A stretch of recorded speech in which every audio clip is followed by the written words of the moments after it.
Welcome back to Great Day.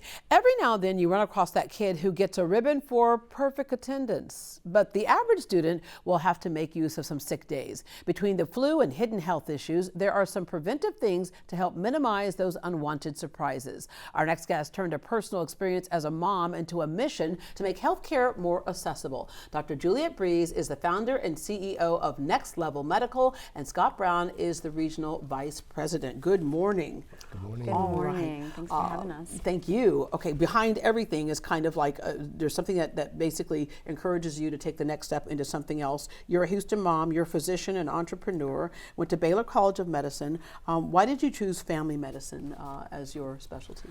You know, I think when I was in medical school, everything was interesting to me, and family medicine, you get a chance to, first of all, you really interact with the patients a lot.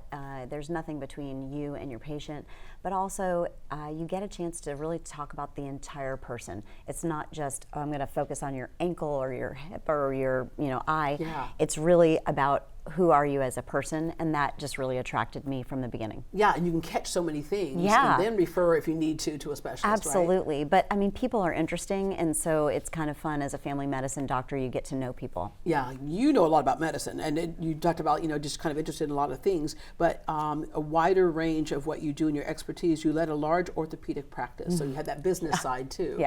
Yeah, that was something I fell into early in my career. I actually was running out a non-compete, and I couldn't go into practice as a family physician, so I had to do something else for a little while, and it turned into a 9-year stint, and I loved it. I ended up falling into sort of the business of medicine and understanding the back end of what we do as physicians, not just the front end patient care. So that was kind of my business school was doing that orthopedic practice. Yeah, and then built medical practices and surgery centers, and you're just passionate about improving healthcare all around. All right, you had a personal situation, and it's funny because when it happens with doctors, they're like, oh, wait, this is what all those patients are going through. Exactly. But a personal situation that caught your attention, and you thought, we have to do better.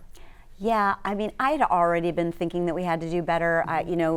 Obviously, we all have people in our families and in our friends who have had terrible experiences with our medical care, and but cost always comes up. Cost is a major driver for people. What happened to me was that my son was playing, and he dove into the pool, ended up with a burst eardrum from diving too deeply. I knew what it was. A physician, hate to have my kids know that I can prescribe pain meds, so pediatrician wasn't open. It was a Saturday. I had seen a clinic that looked like, just a clinic in a strip center. It did say ER, but I thought, well, it's not really attached to a hospital, right? Yeah. So we drove over there. We had a great experience. It was beautiful. It was really clean. It was really fast. Unfortunately, you probably know the end of the story. The bill was insane. I think it was about $1,000, and that was 18 years ago. And was the bill something you received later in the mail? Later. Because when you leave, you think, I'm all good. Just like a restaurant. I pay for that meal and I'm all good. Right? Truly, I thought this is how healthcare should be. This was such a great experience. And then when I got the bill, I was so angry because I felt tricked. We were there for probably 5 minutes. $1,000 was ridiculous. And it wasn't about affording it, but for a lot of people, it is about affording it. Yeah, and I remember I went through a situation where it was, they said, do you have insurance? Yeah, so they used my insurance. I think we had that's covered, right? Yeah. Use my insurance. And then they said, okay, when I got ready to leave, plus you need to pay this. I was like, oh, that's a pretty healthy amount when you used insurance. And then I got a bill in the mail. Okay, unfortunately, this is a case where a lot of people won't get help at all, right? Very true. If they have to, if they're afraid of a bill. All right, so building Next Level Urgent Care. This was no small task, but take us through the thought of that, of you saying, okay, it needs to be better, but I can't rely on other people to make it better. Right. Well, I love solving problems, so I had this great problem. I had talked to friends and neighbors. They had all told me, yeah, we have the same problem when we have to take our kids in, which is oftentimes, or ourselves, we work, we have school, we don't have time to sometimes take out time in the middle of the day. Yeah. And we love the fact that those things are located in our neighborhoods. We're not heading down to the medical center like in the old days, It needs to be convenient. So it's about access and affordability. So the idea in my head was, okay, how do we do this for Houston? And we started out with a very small idea. I mean, well, it was a big idea at the time, but it was 9 clinics that we were going to build. And we were going to, distribute them around the city, and then be able to be open 7 days a week and be about 10 times cheaper than the emergency rooms that, like what I experienced. That's crazy, yeah. So we were really excited. We set out and we did that. Now, fast forward, we actually it was the beginning of something that was even more exciting, which is just really looking at primary care and urgent care together and trying to basically take out as much cost as possible. Yeah. And define what urgent care is. So as urgent opposed to care emergency is care. yes. Yeah. Well, when it's our kid, it's always an emergency, no matter what. For Right, sure. So what we don't handle in our centers is like heart attacks and stroke. We will refer them right to an emergency room. We'll get you where you need to go, but you probably should just pass by us right away and get to an emergency room if you're having stroke symptoms or heart attack symptoms. But the things that we can treat are a lot. We do broken bones, we do lacerations, we do IV fluids. So a lot of the things that we traditionally thought of as emergency room things, that we're clogging up emergency rooms. Emergency rooms, but also insanely expensive compared to what we do them for. Yeah. So really, we feel great about that, and we have made a big impact. So now we're on our 49th center that we're opening up this year. Yeah, so it's exciting. Yeah, 30 Houston locations, or over 30 Houston locations. You're in Austin, San Antonio, Corpus Christi is coming. All right, back to school is a good time to assess what's going on, because it's not if but when something will probably happen, Scott. So illnesses and issues rise as school returns, right? They sure do, and we definitely see that. And on purpose, we staff up. We know what's coming, and that's typically 1 to 2 weeks, sometimes 3 weeks after school starts. The kiddos start high-fiving. They get back. They're sharing a close space. High-fiving with dirty hands. Sharing drinks. Yeah. And next thing you know, those bugs spread around, and the illness starts. That's right. Was I the only one who did this, and I'm outing myself? Okay. You have any more gum? Yeah. No, but I just put this in. Yeah. It's fresh. You want half? Right? Things that kids will do. All right. What are clinics seeing right now as we were heading into the school year? So I think the main thing that we see is upper respiratory infections. Those are the most contagious, and they spread very easily. So upper respiratory infections with cough, congestion, but then that also leads to ear infections, sore throats, and then going into strep throat, and even some skin infections too. In the young kids, it's the bacterial impetigo infections. In the older kids, the locker room spread those fungal infections around. And then of course the sports injuries. And speaking of sports, I mean, right now we're in that kind of 2-a-day moment. Yes, we even are. for the kids who are in band and stuff like that. I remember just practicing, and we're under a heat dome Heat. right now. Right. So those are other things that we had to be aware of. Dehydration Exactly. is something that we're really keyed into. All right, flu season is October through May in Houston, although COVID is one of those things that's around all the time. So the things you suggest that parents get done.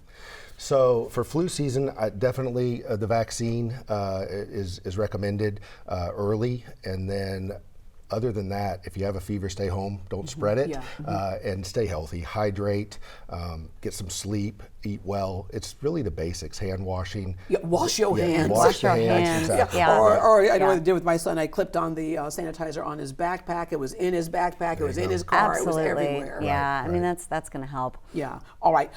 When to seek care? Because I know that's another thing that people do. They think, okay, do we get up and pack up and go on down? So just some things. One is, you mentioned fever, which sometimes can be broken easily with some acetaminophen or something. Sure. But when do you say this is not? I say to trust your instincts. Moms and dads know, but if you have fever, persistent cough, a rash, or pain, then you should get that checked out. And I think there's 2 things that we, as a parent, want when our kiddo is sick. And the first one is to kind of know what's going on, number one, and make sure that it's not life-threatening or emergent. And then number 2, come up with a plan. What is my plan? What is my expectation over the next several days to how I'm supposed to get my kiddo better, and what medicines do I need to give, and what signs am I looking for in case they get worse? Yeah, because I remember with my son at one point, he was in junior high and he was coughing, and it was a dry cough. And I kept thinking, okay, and the first doctor I took him to just said, well, kids have coughs. All right, but it's like, but it won't stop. Right. And then Yeah. 3 days later, it still didn't stop. He looked at me with his red bloodshot eyes going, Mom, I just want to Moms sleep. know. It turned out it was pneumonia. Yeah. There you go. Right? Yeah. Moms know. Yeah, so Yeah. you're able to, if I came in presenting he was won't Yes. stop, you would have checked the lungs, right? We have X-ray on site at every location. All right. And you can bring them in on a Sunday Yeah. or a Saturday. Oh, we love that. Or an evening up till 9 p.m. Yeah, all right. And the rashes you talked about and the medicine they had given him, he turns out he was allergic to. And he broke out this whole rash.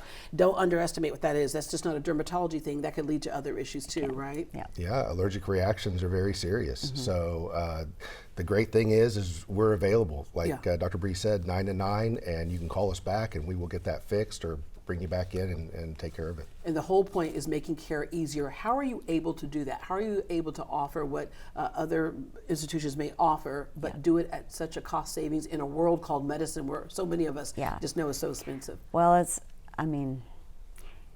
there's quite a bit of waste in medicine, and we have tried to look at every little aspect and be as efficient as possible with how we provide the care. We also, there is such a thing as economies of scale. When you have 49 locations, you can share a lot of services and really bring down cost. We have made it a point to pass those savings on to our patients. We don't, try to make ourselves more money. When we find savings, we give it to the people. For convenience, you also have virtual visits that are available, same-day care options, and convenient family care as well, because as we know, when one person has a virus, almost all of them have a virus. 100%. All right, tell us about the back-to-school physical special, because we know over the years we've seen where young athletes, rare, but young athletes may have had a heart issue that if they had had that physical, maybe you would have pinpointed. Yeah, these physicals are so important. And like you said, it is rare, but we're talking about life-threatening conditions that you want to make sure and look for. So we run a special, usually twice a year. The second one's coming up for the whole month of August, where we're doing $10 physicals. $10. At all of our locations, $10 physicals for the whole month of August. And that's it. That's all you pay. You're not going to get a bill later, right? You're not going to get a no bill extra later. bill. There is no, we're not hiding anything. Yeah. $10. We really want we want to make sure that kids get seen and that they are cleared well for those kind of things. I mean, like Scott said, it's very uncommon, but that's the kind of thing that you never want to have, happen to anyone. When you could have prevented it. Exactly. Yeah. Thank you so much. You're such a great story. Okay, again, you can schedule your child's sports physical during the month of August and pay just $10. For convenient care, visit nextlevelurgentcare.com or download their mobile app to schedule a visit. Save your spot or see a provider virtually. With locations throughout the greater Houston area, that's much more easily done. They're ready to help families start the school year healthy and will be there if things should pop up throughout the year.